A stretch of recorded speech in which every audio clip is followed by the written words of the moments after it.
Hello, and welcome to season 4 of the State of Healthcare podcast. I can't believe it's actually season 4. I feel like we've just gotten started, and to be honest, we are just barely scratching the surface of so many issues in healthcare, or just even things that I feel like people should know about. This season, we are talking about autoimmune disorders, the not so hidden epidemic.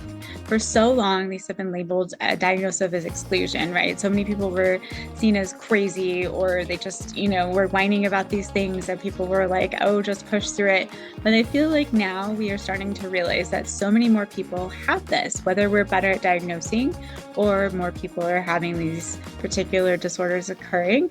It could be a combo. That's what we're going to discuss and try to look into this season. So if you've ever felt like you have this cluster of symptoms, or you don't know what's going on, or you feel like your body is even fighting itself, feel free to tune in. This is kind of a learning process. It's learning how to modulate your flares, learning what that is, where can you get help. So come with me on this journey. Autoimmune disorders, the not so hidden epidemic. Hi, and welcome back again, the State of Healthcare podcast. We're in season 4, which again is crazy with our autoimmune focus. So it's not a season of this podcast without an interview with Julie. She's been here from the beginning. She wears many hats. She's been through many things. So again, we've had you talking in labor delivery. We've had you talk about the nursing end of things, and a little bit touching before on rheumatoid arthritis. Yeah. But give us your background, autoimmune style. Yeah. So in 2010, it is now 2025. In 2010, I was diagnosed with rheumatoid arthritis. And at that point, I was working as a registered nurse, and I was asked if I wanted to go to a rheumatologist, and I declined that. I was asked that every year for 8 years in a row, and I just kept saying, no, I'm good, I'm just fine. I will say that over the 15-year period, I definitely have seen some changes. Like I have a couple of joints that are slightly malformed, I guess. I don't know, how I want to say that. There are definitely times when I've had a really bad flare. I had a really bad flare in my sternum several years back that I did go to the ER for. I almost never go to the ER, but I did go to the ER to make sure I wasn't having a heart issue, because I didn't want to be that crazy person that's like, I'm fine, I'm healthy. And right, you're like, because you just never know. But honestly, I'm 15 years in. I am a yoga instructor. I do not take any prescribed medications still to this day. There are times if I have so much discomfort I cannot sleep, I will take some Advil, but I would say like I can literally go months without needing to take anything for it. I feel for me the movement, hydration, food, like depending on what you put into your body, all of those things make a difference. Being patient with yourself for sure when things are not working out well. I teach, and Tracy's been in my class, and some days I'm just saying, okay, I'm going to use my words, I'm not going to demonstrate. And then you can give your body a little bit of a break. This year, and you helped me with this one, I saw something come across my feed, and the woman was talking about hypermobility, and I was just really interested in that. So I'm reading her symptoms, and there's maybe a dozen symptoms on the list, and I'm thinking, I have this, I have this, I have this, I have this. I lay out almost everything on that list, and I said to Tracy, hey, I don't think of myself as hypermobile, but I also think I might have good control over my body because of teaching. So I'm used to keeping everything engaged, not just letting things flail all over the place when I'm practicing yoga. And so that was sort of a mind-blowing moment to realize, darn, this is not an uncommon thing with a autoimmune disorder. And I'll let you talk more about that, because I only know my part of the journey there.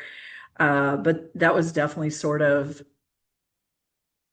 I guess, just you can always learn new things that I wasn't aware of that I had. Well, and you've been functioning with your body, right? You're like, I've been going along. Correct, yes. Right. And again, I also feel like this last year has been interesting. I feel like I've had more people when I'm like, well, because you're hypermobile. And they're like, and I'm like, know, you know, so, Yes. but because you probably had learned to manage it or had figured out like the things that you needed to do. And I do give a lot of credit to the yoga and the movement and the stuff that you're constantly doing so that you've learned to control things. Because the irony of hypermobility we talked about is you're bendy in these things, but other thing you feel stiff, right? A lot of hypermobile people are constantly stretching, but they don't realize that they're not stabilizing in the right area, not the right areas, but like certain things aren't stabilizing. And so they feel constantly stiff. So you'll have that.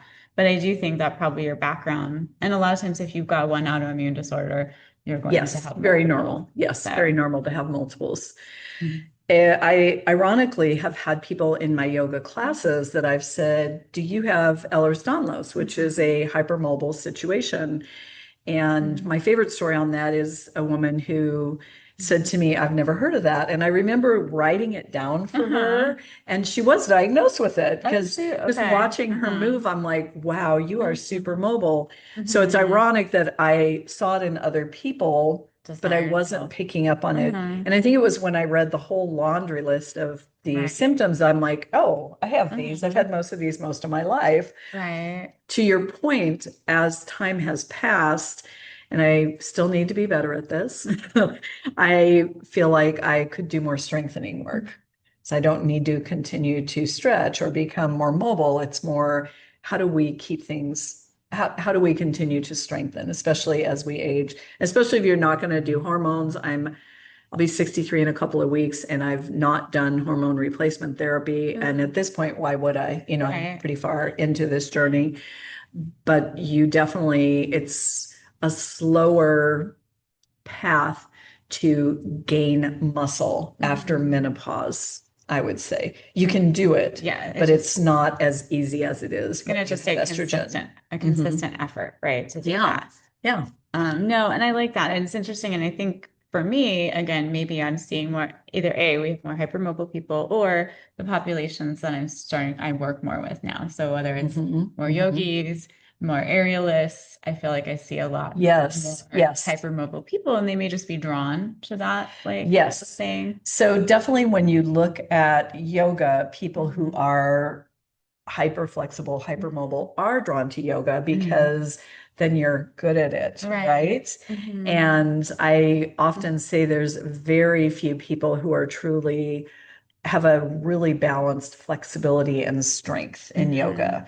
I've met a very few in my life, but for the most part, people have one or the other. Right. And they may be good at both, but you can usually see like, oh, you're more flexible, or you're like, I'm more flexible, less strong. You're closer to balance, but you're stronger definitely than the flexibility. But you do have the flexibility. You know, you're again, pretty good. When we add it, like I know that when speaking of balance, if I have to choose a mobility versus a strength class, I'm like, oh, strength class, right? You know, but I'm starting to incorporate more mobility work again into my own things, because I know I need the balance for myself, right? Because I want to be like a tree, like bendy, but also strong. So like I have the flexibility. You bend so you don't break. Exactly. And so that way, again, so I can keep that balance, because I don't want to be strong in like this range of motion. You know, like what's that going to do for me?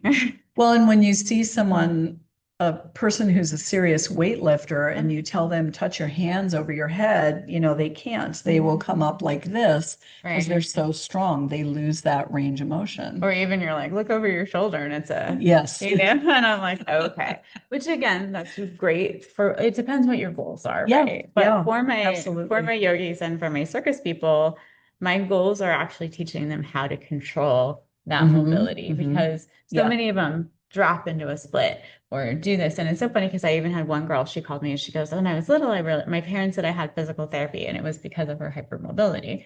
And she goes, oh my gosh, I realized I'm, you know, and I was like, you need to keep working this. And some of them have even said, I can drop into my split better because I'm stronger. Yes, exactly. And and you know, splits is a shape I've worked on my whole life.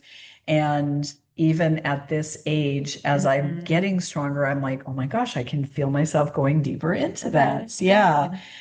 And that was a light bulb moment for me several years ago when I realized it's not just stretch. It's that you're not strong enough to do the splits, which is people can't quite wrap their head around that. I think a lot of times they can't understand, like, you don't just keep stretching. Like I don't just sit in a split for a minute Right. and hope it works out. And I used to take a flexibility class they had at this one place, and it was when I signed up, I'm like flexibility. I was thinking we are just going to, and it was sneaky strength class, right? Oh yeah. And I was like, why am I doing both? And I was like, what is happening? But I actually, and again, I'm trying to get back to those drills, but that was probably I got my split through that. So I was like, I need to get back to these. Yes. Because we were working on all of that, but we had to do the strengthening portion. Yes. First. It definitely helps. So it's interesting that I've interviewed someone else, and I find it's interesting when it's healthcare workers, and it's not always, but I also feel like we're more skeptical regarding medications, like going down what I call, you know what I mean? So I interviewed someone else who has an autoimmune, and she is on certain medications depending, but her stuff is more about modulating activity, making sure she's hydrated, making sure she's had enough food. Sometimes she has to trade one activity for another. But if someone tries to get her a med, she's like, what does this do? Do I need this? What can I do instead of this? So I find it interesting when in the healthcare world, we're like, So I no longer work as a nurse, but I am technically still licensed. And I think that as nurses and healthcare in general, we see that you take a medication and it has a side effect, and then they give you a medication for that side effect, which has another side effect. And it's a bit of a domino. And I do think there are times when you need medication. If I had a urinary tract infection, I would go get antibiotics. Yes. I wouldn't be like, I'll just figure this out, because I know that's a point in my body. I was very prone to UTIs as a child, and I had part of my ureter on this side, on my left side, was blocked. And so my flow wasn't really good through my kidneys, bladder, etc. And so that was an issue for me. And I do know that I can still get a urinary tract infection, and it can cause me a lot of problems. So for me, I'm like, there are things where I'm definitely like, I have a UTI, I'm going to get antibiotics, and I'm going to get better for that. The rheumatoid arthritis, and I do say to people, I honor and respect the journey people are on. If someone's like, I was diagnosed with rheumatoid arthritis and they put me on 12 meds and, this is working for me, that's great. If someone asks me, how do I think about that or how do I feel about that, I would definitely talk to them about it. I think that you have to be willing, if you're going to go medication free, to put up with some discomfort, because you are definitely going to have discomfort. You do have to look at your whole lifestyle. So I can't be someone who says, I'm going to drink a case of beer every weekend and I'm going to sit on the couch, I'm going to do a movie marathon. Like, that will make you flare. Things that I could do even earlier in this journey, I could sit in my car and drive from here to San Diego. It's about 6 hours. Now that would be really hard for me. There's things that I've really had to say, like, do I really want to do that? Is that going to be okay? Sitting too much is very challenging for me. I have to always look at, am I hydrated? Which is hard anyways as you age. I don't know what it is about aging that makes it harder to stay hydrated. But am I hydrated? Have I eaten enough protein? And am I getting enough sleep? Am I getting enough rest? I personally am not someone who can take naps. I just can't. So for me, like, I sleep at night and then that's it. And if the sleep is good, the sleep is good. And if it's not, it's not. So you just, I know some people are like, oh, I'll just catch a nap in the afternoon. I'm like, I literally cannot. Like, I'll have to make that up tonight. Well, and you really can't make up sleep. Sleep, so you're just like, okay. Yeah, you're just in it to win it then for the day. You just can be a little goofy. But you do have to sort of figure out what is your strategy for managing your particular disease, whatever that is, and sticking to it and working with it, and get a friend or a good PT. That's it's interesting because I want my people with autoimmune to realize that this sucks, right? You got this. But like, my thing is always like, I get a moment to be mad, right? Like, oh, that sucks. But now what am I going to do about it? Right. Yes. Because if I rail against it, I still have it. It didn't change the diagnosis. Yeah. It's still there. How do I manage this? What do I do? And even when you talked about the road trips and stuff, like, you know, I want them to realize like you can take a trip to San Diego. You just need to get out of the car. You need to stretch. You need to pack your stuff with you. You need to make sure you have snacks and water and all that stuff. So these things are still possible. Right. But you like, or if you go to something, maybe you sit down for a part of a thing or whatever, you know, handle your stuff with it. And so that's I don't know. And again, it is like I'm not picking on anybody who does medication. And again, maybe I think sometimes in healthcare, sometimes we've seen both sides of it, right? So we see what happens. Or, you know, with the other girl, she was saying she saw her dad on like 20 medications. Yes. She was like, no, I'm not going to be that person. So sometimes we see what happens when people go down that spiral. But if people are on them, then it's like, how do you handle this? Like, what are we going to do? What, you know, what are the side effects? What do we need to plan for? I would say if you're taking a lot of medications, you want to have one practitioner who is going to look at your medications. So in my nursing career, I managed clinics. And at one point I can't remember if it was the cardiac clinic or even the women's healthcare. I really don't remember. But we would tell patients, bring in all your meds. And they would bring grocery bags full of meds. And so you need someone to sit with those. And a nurse is great because a nurse has a different amount of time to spend with a patient than maybe the physician does. Maybe the physician can do this, but maybe the nurse does it. And we would find that people were on 3 different blood pressure medications. And the trick too is that if you are found to be on a bunch of medications and some of them maybe are not necessary, we can't just like, okay, we're going to throw these 3 away now. You have to look at what's our plan to safely get you off these medications. But I agree. I feel like there is a time and a place where, yes, you absolutely do want to use medication to help you get through a situation. And I would not tell someone not to do it. But I would tell someone if you're like, well, I don't want to do it, how do I get through it? Then you have to figure out what your strategy is. And it is literally your entire lifestyle. It's not just, I decided not to take meds. You're going to have to look at what you are doing and what you need to do differently to get through you are going to have flares if you have rheumatoid arthritis. So how do you get through a flare? Flares for me are very seasonal. Okay. We are now in the fall season. This is usually my best season where I feel the best.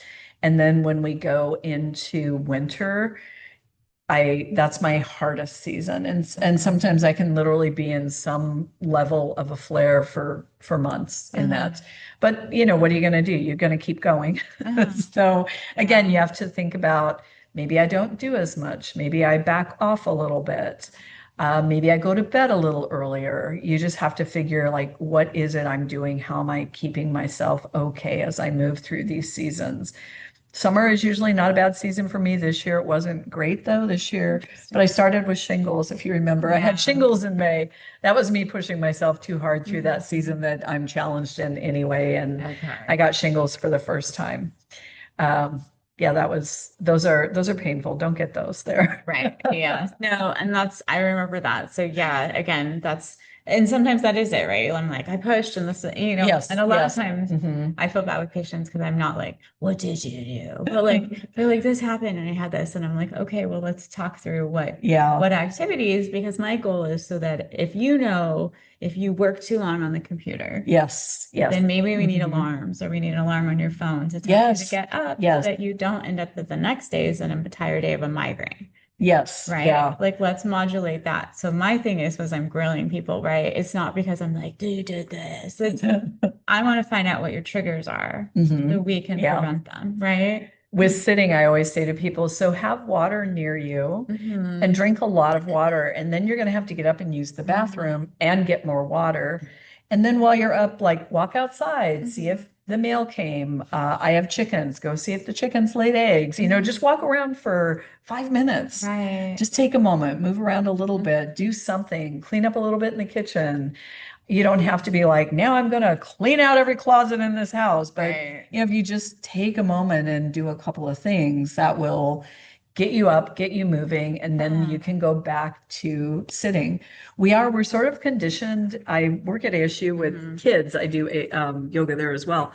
And I swear, I think they just get on their computer and sit there for hours. Right. And they're young, so their body doesn't necessarily alarm, hey, you Right. shouldn't be doing this. But the toll over time, I think, oh my gosh, you're just like this for, who knows how long. Well, and that's why we do teas, like what sitting is the new smoke, right? Yes. For people. And even for Yeah. me, in between undergrad and grad school, I worked at American Express. And I went from being like all over ASU and all this stuff. I had to sit 10 hours a day. Yeah. And my body was like, what the heck? Yeah, yeah. And so not only nothing against American Express, not only because my job was not maybe the most stimulating for me. A lot of times I was just running a program and I'd be like, click, So every hour I would get up and I'd walk the building. I'd go up and down the stairs. Nobody really knew what I did, so it was easier to like all about. Oh, yeah. But because I think sometimes we get so focused on a project or a thing, or we think we have to finish it, where it's that counterintuitive. If I actually get up and move around or I get fresh air, I will be more productive. Yes. And the project will still be waiting for you when you come back. Yeah, it doesn't magically wander off and go do its own thing. It will still be there. Yeah. And so it's not just railing on sitting too, because I do have people that are like, well, then if I'm going to do like cleaning, we still talk about like maybe you just clean this little section. Yeah. Don't get obsessed with cleaning your whole house. And it's so hard because we live in a society that's everything about accomplishment and like putting out things. Yes. And I'm trying to be so like I had a flood and my closet got like lead. I'm putting it back slowly, right? And and I'm like, why is my closet not all organized? But in my head, I'm like, you know what? I'm painting back piece by piece. And I'm always like, does this bring me joy? Like, yes. Or should I get rid of this? Yeah. So I wish, should I spend 4 hours just putting all the items back? Or do I put back a few things every day and then I clean it out as I go? I'm organizing it how I want. Maybe I can stop picking on myself and I'm not like Martha Stewart of my closet. So, although now I think she'd be more understanding. Yeah. But I don't, and so for you with the rheumatoid arthritis, what are your general symptoms with your flares or just in general? Like, what do you experience? So I have pain. If I'm having a flare, I will be very fatigued. Often I can tell that I'm going to flare because I'll become very fatigued. Okay. So that used to be what would clue me in, where I'd be like, oh my gosh, why am I so tired? And then the next day I would realize, oh, I'm in a flare. For me, I would say those are really my two things. It's often in the same spot. Like I mentioned, interestingly, I have one toe that's a little crooked, and then I have one finger that's also a little crooked and swollen. And these are both from rheumatoid arthritis. Okay. So when it first starts and you see those horrifying fingers where they're literally sideways. And I've just told my finger, we're not doing that. I keep using it. I don't know how to avoid that. I don't. Time will tell. But I do just tell my finger, because I do think it's important to tell your body, hey, this is the expectation, but then also to support your body, because you got to listen to your body. My body's like, cool, that's your expectation, that finger stays straight-ish, but our expectation is that you rest. And if your finger is really hurting, stop doing this stuff. So sometimes it is very focused in one part of my body, whether it's a finger or a toe. And that sounds so silly. Fingers and toes are small, but man, they can hurt. Right. Sometimes it's in a hip. I've had it really bad in my chest. Pain literally so bad that you can't go to sleep. So I'm good with pain, because you have rheumatoid arthritis, you're going to live with some pain. And when I lay down, I always give myself a few moments and do my breathing, breathe in, breathe out, just allow yourself. And I literally will just say to myself, in as I inhale, out as I exhale, and just see, can I sort of hypnotize myself and go to sleep? After I've shifted around for a while, if I cannot relax enough, then I feel like, okay, go ahead, get up, take some Advil. But I try not to. I always wait. I don't just say, we're going to bed, let's take some Advil and see if we can go to sleep. But honestly, for me, it's the fatigue and the discomfort that are really my big symptoms. Okay. Yeah. Which on a level is terrible. As terrible as it sounds with rheumatoid arthritis, you're fairly lucky. Yes. What can happen. So that's good. I do also appreciate the body messages, right? Yes. We're so negative about our bodies for not doing meh, Yes. right? Yeah. Even myself, yesterday I went to Straps class and everyone was doing a thing and I went into this move and my body was like, you get the fuck out right now. Yes. Yeah. And I was like, and then I was like, damn it, and I went home kind of like mad at myself and I was like, why didn't you want to do that? And my stomach was like, I didn't want to be squished, Yeah. Yeah, and for sure. And so I think though, as weird as that sounds, is that again, just like everything else, it hears what you put out there, right? Like if I'm over here like every day, like I'm gonna do this, I'm gonna do this, eventually I'm gonna do that, right? And if I keep telling my body like it's okay, we've got this, or Yes. things, but also listening to your body, right? And my body said, if you go into that stomach cruncher, you're going to pay for this. And so I got out of it and I honored it. And I was like, we're not doing that again. Right. And sometimes when I'm teaching, I'll say, I can do a shape 99 times out of 100. But that one time when my body's like, please don't do that today, I don't. I feel like, okay, when this finger started to give me problems, it was really hard to wrist wrap and pull to lift yourself up. And so when I was a student, now as a teacher, you may have to do that depending on what you're teaching. And it was uncomfortable. But as a student, I often wouldn't do it because I just said, okay, I'm not gonna, I don't have to do it. I don't have to demonstrate it. I'll let it rest. And then I feel like my body sort of finds this middle ground of, okay, that finger was giving us problems and hurting, and now we're adjusting. We figure out like this is the new normal. So we adjust to it. It's still uncomfortable if I bang it just right or do something specific, it will definitely let me know like, hey, we're not like we used to be. But you can certainly keep doing what you do. I think it's just that growth period of now things change and we move into what we're doing differently while things change. Right. And it's not necessarily good or bad, right? I think that we put that judgment on it based on what our goals are. And unfortunately, life is always about change. Yes. And as we're talking, I'm thinking I do have digestive issues if I'm having a flare. Okay. Sometimes I do have digestive issues or a little bit of trouble with my breathing. Digestion, pretty consistent where you're like, oh, yeah. So do you have to modulate your diet? So I'm a vegetarian. I'm decent with hydration. I do like sugar. I feel like in the past I would try and do less dairy, less sugar, less gluten. But honestly, as time has passed, maybe I'm just not doing as much of any of those things, but I don't think they bother me like they did in the past, which is weird. So I don't know if I just naturally sort of worked them out or exactly what happened.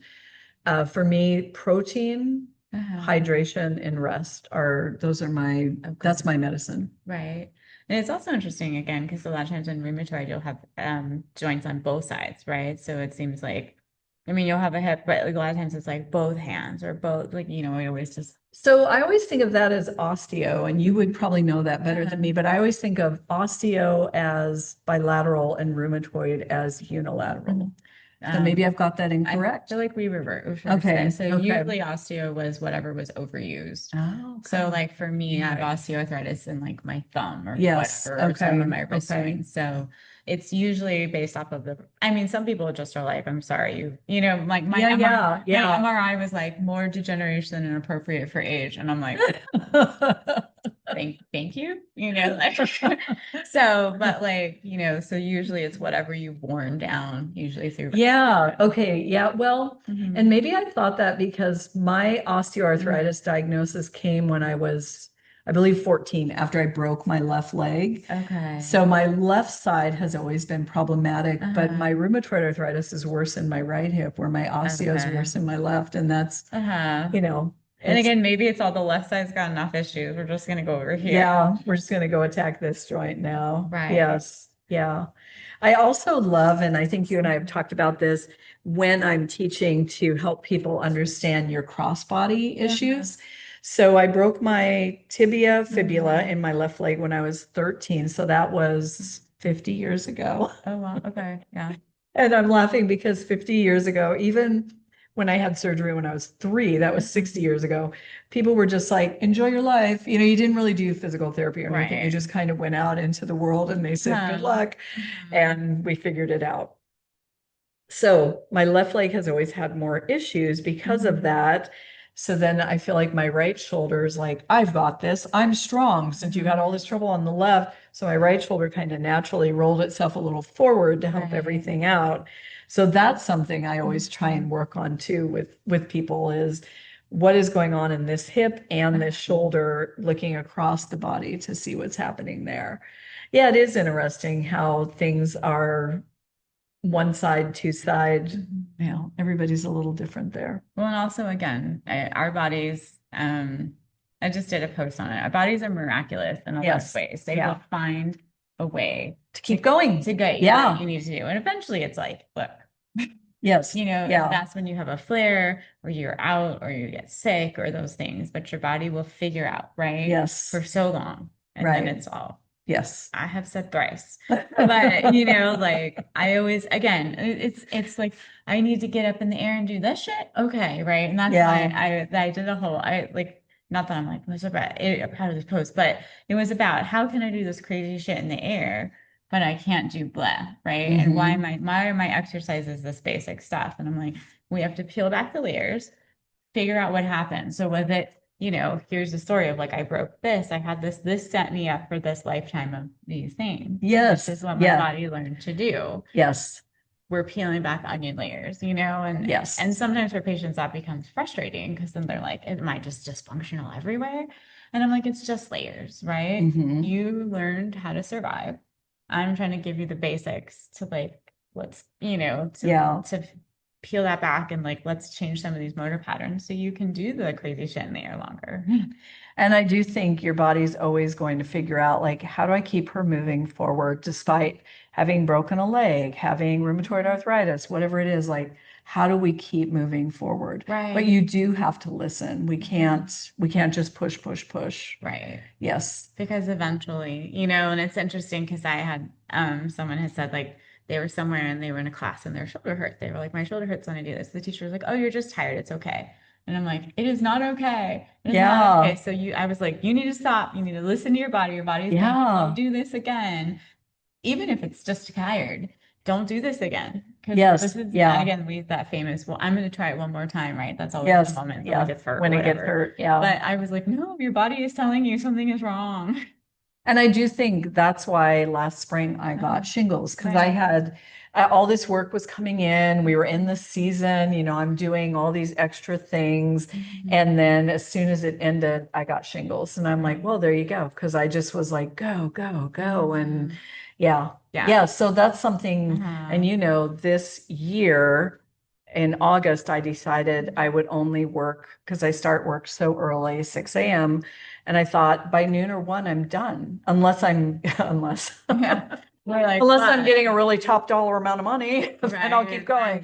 But I did think, you know, I'm not going to just pick up a yoga class and make a few bucks in the afternoon or the evening because it's better for me to go home and rest. Right. Yeah. And I've actually been really proud of that because it is hard, right? Because someone's like, you want to do this? And you're like, oh, I do want to do that, right? Yes. Yes. Yeah. I want to go here. I want to do this. Okay. And I get it. I get it from me too, right? So that's why when I have my patients that are like, well, the mental health component, I get that, right? I want to be around my friends. I want to do the cool shit. But there are times I have to be like, I'm going to stay home. And I'm, you know, but I'm like, tonight my body would like to chill with the cats. I know. I was just thinking of your kitties. Yeah. They're not mad about that either. That's right. That's right. So, but yeah, and I am proud of that because I feel like especially when you're like, I've decided to do these things, you know, and occasionally there are special moments you go out and you do well. Yes. But I want to be able to do these things longer. Yes, and that is it. So I always say, okay, I'm going to live another 30 years. And of course, we don't really know that, but I, in my head, have decided, I'm going to live to my early 90s. So I have 30 years left, and you want to have quality in your life. You don't want to be someone, if you've ever been in a nursing home and there's just a row of people and everyone's in their easy chair and And they're they're all all, watching a TV and I'm just like, oh my God. yeah. So you don't want to do that. You want to be able to keep moving, to be able to do the things. And even if it's different, even if it's like, I can still do aerial, but I don't, whatever, you know, I don't go upside down or I don't Maybe you do, don't do fish. yeah. That's not your movie. It's okay. No, that's too sketchy now. Yeah, so you have to look at what am I doing to have quality in my years? Like, I don't want to just have longevity. I want to figure out what's my quality in those years so that I'm not sitting around for decades. And you Not meet doing it in even front of people who yourself. are healthy. Yeah. You know, they're just like they just sit around. They get up every day and they sit around. And I'm like, oh, you could do something. Like you could, yeah, I'm sure you could volunteer. You could, you know, and then that helps too. If you have rheumatoid arthritis, it helps that you're like, I have to get up and I have to go to the library at the kids' school and shelf books or something, whatever it is, you know. I think it is important to be aware that you definitely will live with some discomfort. Like literally every time I bend my knees are like, oh. And so I'm not crazy, you know, I'm not going to be walking around in a squat all the time because it's uncomfortable for my knees. But I'm also like, don't lose that range of motion. Yeah. And certainly if you bend your knees and you're like, that is a 12 out of 10 on the pain scale, I'm like, okay, then come up, you know, let's think this through. But you want to keep that range of motion. You don't want to lose your range of motion with different things. Right. And that's, I was actually having this conversation with one of my patients who has like lupus and a number of other things, Yeah. right? And she was having a knee flare. And I was like, Mhm. maybe don't do as many squats right now. Yeah. Like, Yeah. let's focus on glutes and booty stuff, right? Let's do that stuff. It doesn't mean I'm saying never do squats, never do lunges, but for right now, your body might need a little breather. Yep. And then let's keep, she's like, I have to keep moving after this. I'm like, you're in a flare. Mhm. Let's calm it down. Let's focus Yeah. these, and then we get back to this. And I like that because you talk about doing an active rest. So like I can still come and I can do one yoga class, but I don't want to do 3. And I believe Western medicine will tell you if you're in a flare, you should rest. And I'm like, what, from like January till May? Yeah, Like, do I just how lay long down? can I rest? Right. And then when I get up, what kind of shape am I in? So I feel like, well, I have to keep moving, even though it's uncomfortable. And I just have to be aware of that and maybe back off a little bit and take things a little more slow, you know, be a little more relaxed about things. And even for her, we talked about like maybe, I mean, she of like heat or ice, or maybe now you're employing more things to help with your movement, right? So maybe you don't take, because for me, if I, again, we always know I'm like strength, right? But like I take them, let's have this as my mobility day, right? So I have my mobility day, so it's a rest day, but I'm working on flexibility. Yeah. More of a foam roller day. Maybe I'm doing blah, blah, blah. Right? Yeah. And of course, for patients, I'm like, that's the perfect day to do all your physical therapy. Yes. Yeah. So they're resting, but they're not just laying there. I call that a tune-up, like when I do a tune-up on my body. Yeah. And you're just doing different things, and it can be a little bit of everything. You know, you can do a little bit of strength and a little bit of stretch and a little bit of mobility. And I highly encourage people to take at least one day a week to do that. Because I think so much of our, like, you know, again, I'm always admiring my aerialists that could do 3 hours of classes, right? So when I came home yesterday and I was kind of sad about me not squishing my stomach into this pose, right? And I'm like, damn it, you know. And again, I admire the ladies that can do the things and I see all that. And in my head, I was like, if I had more time, maybe I'd take another class or do whatever. But on average, I'm heading towards this. I'm significantly older than a lot of them there, right? Yes. And I want to still be doing this. Yes. Into like, you know, my friend took a pole class and her teacher was like 60 something and she was amazing and schooled everybody in the class, you know, and I want that. And I was like, if I want that, I can't go like, right? Correct. Yes. Yeah. And you do have to honor that what you can do when you're 20s is different than when you're in your 50s or your 60s, for sure. Right. Yes. Yeah. And so I was like, okay, so they're like doing 3 hours of this and I'm keeping up fairly at my 1 hour of the same thing, right? So that's not terrible. And if I don't smush my stomach and then go home and have a terrible night, like it's okay. And I have to practice what I preach to everybody else. forgive myself and be like, it's Yes. okay. Yeah, yeah. Oh, definitely. And then go home and Definitely. just be like, I want longevity of this career Yes. because I Yeah. want to keep moving and I don't want to be stuck just watching TV. And it is really interesting when you talk to people who are teaching fitness. And I always say that's a contest I rarely lose when someone's like, I'm old, I'm a certain age, and I do this fitness. I'm always like, how old are you? Because most of them are not my age, most of them are younger than me. And so I think it is less usual, and there's no reason why we shouldn't keep moving as we age, even if you have rheumatoid arthritis or whatever you have going on. You just may have to make changes. And sometimes I do take a moment and I think, girl, you're trying to do something that someone who's 30 years younger than you is doing. Like, make that make sense in your head. Maybe 30 years ago, yeah, that would have been really easy to do.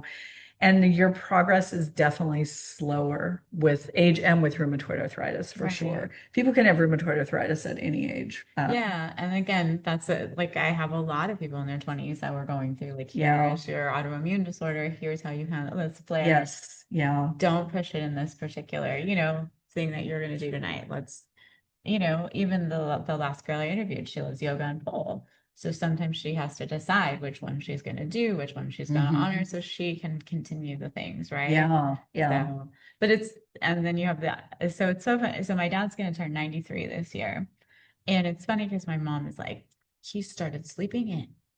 And I'm like, you know what? He's 93. Let him have a moment. If he wants to sleep in slightly, let him have this.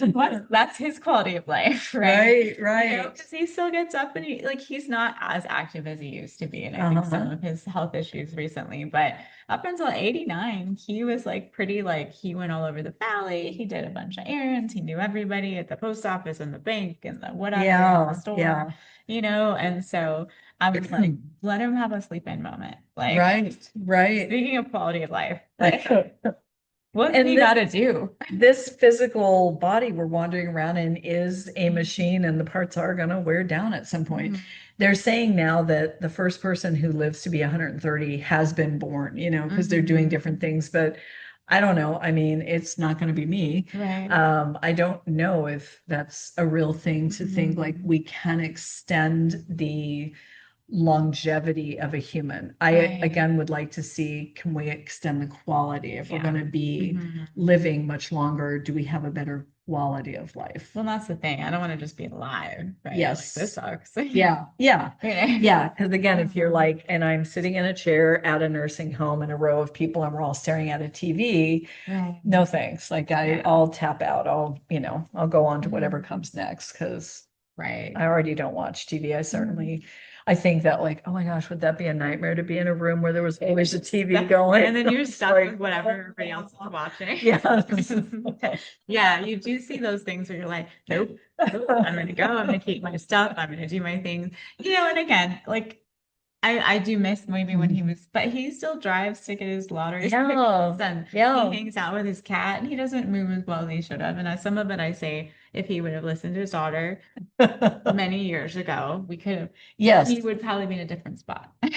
But I do think no matter how old you are, you can look at, what am I doing today to find some more movement, find some more mobility, find some more strength. Right. I think you can always do that until literally we take our last breath. We can keep working on our physical fitness, and it is, for me, movement is life. I think that movement is life. I often in my head think movimiento es vida. It's life, to keep moving, to keep going, to be able to embrace the fact that you are here, you're alive, you're breathing. We have to keep moving. We have to, and your body is made to move. Your body is not made to sit in a chair and stare at the computer. And ironically, we're saying you're doing this, but it's interesting because I talk a lot to people about dead butt syndrome, right? Or why do we need to learn how to use our glutes? And everyone's like, well, why?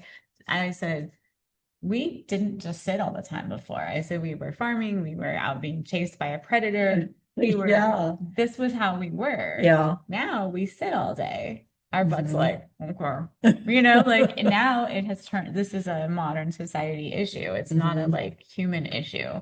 It wasn't like we had dead butts prior because we were physically active. Yeah. Yeah. And so that is why getting back and moving, you have to learn almost a turn. You know, I had someone tell me in Spanish, they were like, dormir. And I was like, yeah, Yes. your Yes. butt is asleep.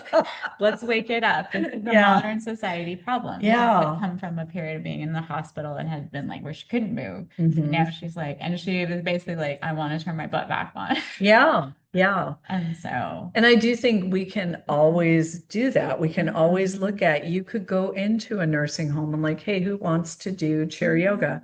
You don't have to get out of your chair. right, let's start here. Yeah. Everything. And that's the hardest part is I think also where they're like, we have to do 110% or we do nothing. And I think sometimes people don't think about the little ones, right? Yes. So Yeah. there are certain goals that I have for physical things and I work on them a little bit and there's days that are great and there's days that I'm like, Yes. crap, Oh, I know. you know, but I'm Yes. going to still try again tomorrow, right? I'm going to still keep pecking at it, even though there's times I'm like, well, I'm glad only the cat saw that, you know, like, But it's good when we try and we learn, then we're also like, okay, that didn't work. And that's you and I and Caitlin do a playtime, and it really helps to work with people when we're doing mat yoga or aerial yoga and like, okay, try this. Maybe if you put your foot here. yeah. It helps to have other people watching and playing with And you their and experience too of Yeah. like, say this or whatever. I do think it helps to have other eyes because then there's me like, I don't know, it was working. Like, you know. And what if we did have adult play dates? You know, what if we're like, let's meet at the park and we can walk around the park. And then depending on your fitness level, okay, we're at the park and can we walk on the edge of something? It doesn't have to be a tall edge, but can we, Right. you know, can we walk like that? Can you swing? There's so much on playgrounds. You know, if you're a physically active person, when you go to a playground, you're always like, oh, okay, I'm gonna go over there and I'm gonna do this. And you know, the little kids are like, what the heck? There's an old lady on there and I want to use that swing. So you have to be Right. cognizant of that. But if we're just playing together and having fun, and I think of things that as adults we hesitate to do. And if I had a room full of 5-year-olds, they'd all try it. Like they don't care if they fall on their butt. They'll just get up and try it again. They're not worried about getting hurt. They're not embarrassed when they fall. I think maybe I didn't tell you, I was telling my students who are incarcerated that I've been trying to stand up from toe stand. Oh, you And did. I almost got it. And I was at ASU in front of 20-year-olds and I fell on my butt. Like but I was so excited. And I said to them, oh my gosh, I almost stood up. And I'm sure they're just like, this old lady fell. And I hope she's okay. And I just like popped up and kept teaching class and resisted the urge to explain to people, you should know how to fall. Like learning how to fall as an adult is a good thing so that you're not like, oh my gosh, I fell and now we have to call 911 sort of thing. But if you keep moving, that's not going to happen. You know, two things on that. One, I think the biggest thing for me that I love with aerial or circus in general is I get to play for my workout. Yes. So I'm exercising. Yes. I'm playing. Yes. Right. And I think again, it gives me an excuse to play. Right. Yeah. Whereas, and I'm like, but I'm working out. Right? You know, and you are. Yeah. You are. And so, but it's playtime and it's adult playtime. And I think that I was talking with someone and it's nothing against my friends that don't do circus. It's just that we were talking about, I think that keeps a lot of people young. Like we're playing all day and we get the excuse to play. And that's probably why it's a little bit addicting. Yeah. And then I saw also, again, I think Instagram always cures me, right? This thing this morning was like, you know, if you fall, like you need to practice being able to get back up. Yes. And I had a patient years ago, she started because she broke a hip, right? And in physical therapy, as terrible as this sounds, that used to be a death sentence. Yeah, like if absolutely. You got an Absolutely. older person with a broken hip. Yeah, in they school, could die. Yeah, we were like, we need to teach them to dig their own grave. This is ending for them. Or their vertebrae. When my grandfather broke his hip and then 2 years later broke a vertebrae, I told my mom, he's going to die both times. He didn't either time. But yeah, that was the 90s. Right, which is amazing for him because then that period that would have been a death sentence. Yeah. But she started with physical therapy for the hip, right? And we were working on that, and then we started working on the whole body. Like, well, you've had these other dysfunctions. Why don't we fix this? Because I think the hip was just it was a fall, but like there was all this other stuff. So we started addressing all these other issues, and she had another fall. but she was able to get back up and she Yes. didn't break anything. Yes. And that's what I told her. I said, you're not going to never fall again, right? Right, right. Just because you did physical therapy doesn't mean that you're going to walk outside and you will never fall. It's what happens when you do. So because you built the strength and you built your bones back up and you built all this stuff, you could get back up and you didn't break anything the second time. Yeah, yeah. I often think too, because that group is so young at ASU, it's good that you fall and you just get up. And I'll say to them, notice the planet kept spinning. You know, like people are so uptight about it, like, oh my God, I made a mistake. I'm like, and I'll say that to them too. If you teach yoga and you fall, you always have an audience. There's always people staring at you like, oh, Julie fell while she was teaching. You okay? Right. Yeah, I'm fine, you know. So, and you see the dramatic ones. And again, like yes, I'm definitely embarrassed myself in things. And it's like, you know, it's funny now I have my little scar from when I slid off the lyra. And it was a lesson of like how to properly do the pose and what I was listening to listen to my body. My body was like, this feels sketch. And I was like, it'll be fine. It was not fine. But you know, and my friend comes over and she goes, you got your falsies out of the way. Let's go. You know, and I was like, touche. And I got back up and we do it again. And you do it. Yeah, you do it. Yeah. And again, always trying to be safe and I moved to the mats and the whatever. But, you know, it was the same thing. Like, again, I think it's good to see that it's okay to fall. Because if everything was perfect and was handed to us and whatever life lessons, you know. And you are going to fall. You're going to step on gravel. Something's going to happen. You got to figure out, how am I doing this? And if you are babying your joints because you have rheumatoid arthritis and everything hurts, I'm going to lose strength. So then when I step on gravel or I step on ice, I'm going to just collapse instead of like, whoa, catch myself. Right. You know? And that was kind of, again, even for my patients, if they just spend 5 or 10 minutes a day doing some of their PT stuff, or they start to get up. And sometimes I annoy them throughout the day. I'll send them messages like, you should be getting up. You shouldn't be at your computer anymore. And they're like, I was like, are you squeezing your butt right now? You know, and they get annoying messages from me that are like, this person needs to get up. This person's probably still on the computer, you know? Yeah, like, But they're good. They're good reminders. Yes. So, trying to think from there. I feel like we always go through all the things, but hypermobility wise, I think, and again, I like to tie back to that just a little bit in the fact that like, we always learn new things about our bodies, right? Yeah, yeah. So that one, I mean, that checklist talked about like when you stand up, you kind of gray out or you see stars. That has been my whole life. Like my whole life, I will, to this day, I sit up on the edge of the bed and I just take a moment like, can I stand up? Am I okay? I didn't know that was a hypermobility thing. Having issues with your stomach, that one surprised me. I'm like, yes, I definitely had both of those. Certainly the weird things where your joints bend into the wrong direction. Right. Like I knew I have that because you can feel it and I don't like how that feels. Right. There were a few other things, but that one, when it was like you see stars or you gray out, I was like, oh my gosh. Right. It's a blood pressure, the blood pressure thing. And so I'm just used to that. And as a kid, of course, you would just like stand up and I would literally pass out because my blood pressure would plummet so quickly. And then as an adult, I'm like, don't get up, take a moment, take a breath, just see. And in teaching aerial, I feel like as a teacher, I'm more up, so I have more energy. So I've got a higher level of energy going. But as a student, sometimes I'm upside down and I will start to realize like my ears start to ring. You can tell like, oh, I'm losing, my blood pressure is getting too low. And then you come up and you lay down and you ground. I think with that, if anyone has that blood pressure component, definitely, I don't care where I am. If I feel like I am going to pass out, I will lay down in a subway station in the middle of New York City. I don't care. Because if you fall, you're going to get hurt, know, and if you'll get passed out anyway. And if you're definitely going to go down, just take a moment. And if I go down, I don't pass out because my body's like, okay, cool. We're here now. We can, we can sort of recoup and get everything. That's interesting. I didn't realize that the blood pressure component, I was just always like, I have really low blood pressure, and I do. So, but I didn't realize that was part of the hypermobility symptoms. I am, like I say, I'm kind of blanking on others, but the stomach, the blood pressure issue of getting up and And just being aware of it. And I have no qualms, even if I was teaching years ago, I was teaching in a hot room. I actually stopped teaching in hot rooms because my blood pressure drops too much. And while I was teaching, I literally had to come into a squat and I just said to my students, hey, sorry, my blood pressure dropped. I'm just going to come down towards the floor and keep teaching. And that was the last time I ever did a hot class. I walked out and I was like, no more. Like, I can't do that because you don't need your teacher to pass out. Right. And then you would just be basically taxing your system every Yes. time. And then you could do so.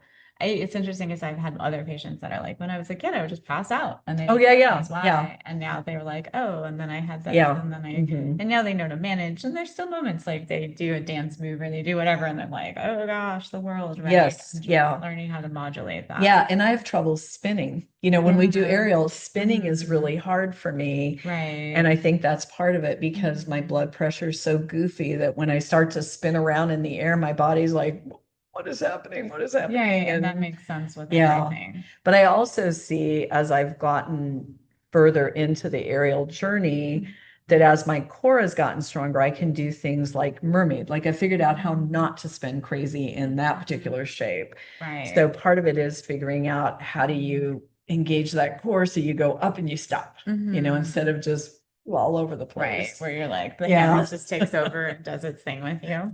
Yes. It's funny for me, my friends like, do you get dizzy in spinning? I'm like, I mean, if I go faster, I do whatever. I'm like, no, I just like I like the controls. I don't want the hammock to have its way. I'm like, that's why I hate spinning. I'm like, I want to be in control of the things all the time. So, but no, and I think sometimes when people think they're hypermobile or they have whatever, it's just like a joint issue. I don't think they realize autoimmune does attack multiple body systems. And so that's why they're like, wait, that could be. And so that's why when you're talking about finding like food wise, making sure hydration. So I think people don't always realize that. And I don't think they realize even those other little tiny things, like again, just packing snacks with you. One of my friends that like Lisa that I talked to at the beginning, who's a PT, she's very good about like having her little snacks ready and making sure she does whatever. And she goes and does her gym routines, but she's very good about like taking care of all of that. And she's, I always see that with her patients. She has like a little snack packs and her things.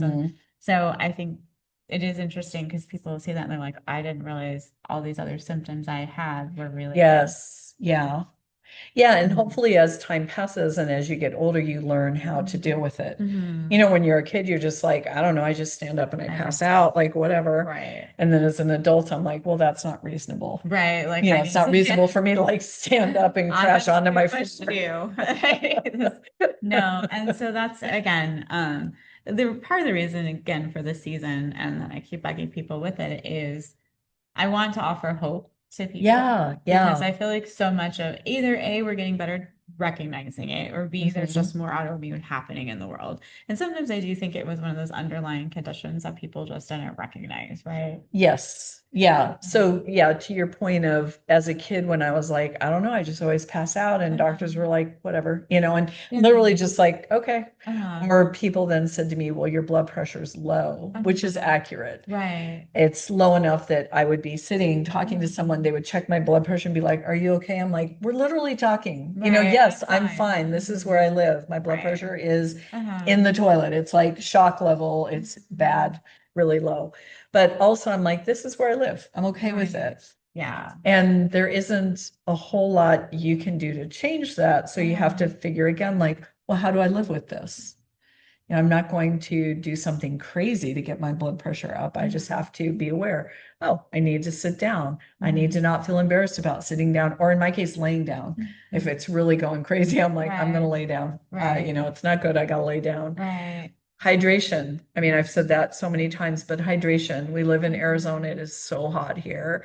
Hydration, and not just water. Like, are you getting electrolytes? Are you really rehydrating yourself? Protein. As a vegetarian, am I getting protein? Am I getting enough protein? That's not, someone who eats meat is just like, yeah, I ate a steak and I'm good. Right. For me, I'm like, I don't eat meat, so I have to make sure, like, did I do that? And then again, the rest. And if you have the blood pressure issue like mine, or you see spots, or you see stars, or you kind of gray out when you sit up, take a moment, sit up. Don't just leap out of your chair and be like, it'll be I fine. literally sit on the edge of the bed, like, okay, take a breath. Right. And it's nice. It's kind of nice. Right. To Like, have that moment. yeah, we're going to start the day, and we're going to start the day standing up, not collapsing onto the floor.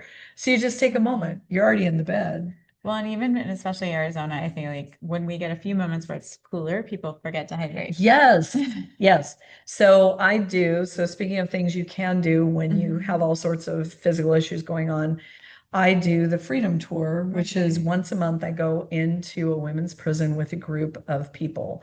We start at 5 a.m. and we end at 8 p.m. And we started doing this in July, which is silly. Please don't do that. That was crazy. So it's 15 hours and I teach yoga on 6 different yards. We literally go yard to yard to yard. We're pulling all this equipment with us and they're super sweet to me. They pull things. They, for the most part, they're like, no, because I'm the oldest. But when you're on the yard, we're doing different things. And my portion is to do yoga and to do sound. So it's a 15-hour day. So you have to have a strategy.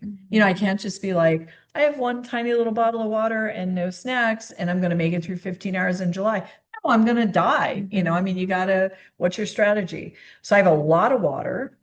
I actually do drink some iced tea. I drink a cup of hot tea and some iced tea. It's just black tea. I don't put anything in my tea. But because my blood pressure is low, caffeine does help me. That is one of my strategies. Right. Now, I'm not a caffeine. It's within control. So I've got my water, I've got my tea, I've got really just snacks. You've got cheese. And you have to carry everything with you. We're moving around a prison. It's not like I have a refrigerator with me. So I have cheese, I'll have some protein bars, I'll have some nuts. And then there's a point where we do peel off and we eat real food late in the day. But you do have to look at what am I doing? For me, the women I work with are all 20 to 30 years younger than I am. And they do the whole day. They're like doing boot camp and dance fitness. And I'm like, no, I'm just going to sit here in the shade. Right. And you have to be okay with that. You have to be okay with, look, I can do a 15-hour day at my age with rheumatoid arthritis in the summer, but I can't do it in the sun. I can't be like, and I'm going to move around all day. I'm like, no, like I will sit in the shade. And when it's my turn, I'll come out and I'll do it. And you got to wear a hat. You got to do all the things here. But you do have to always say, like, what is my plan? And that's part of it when you have some sort of autoimmune disorder or just any type of situation in your body.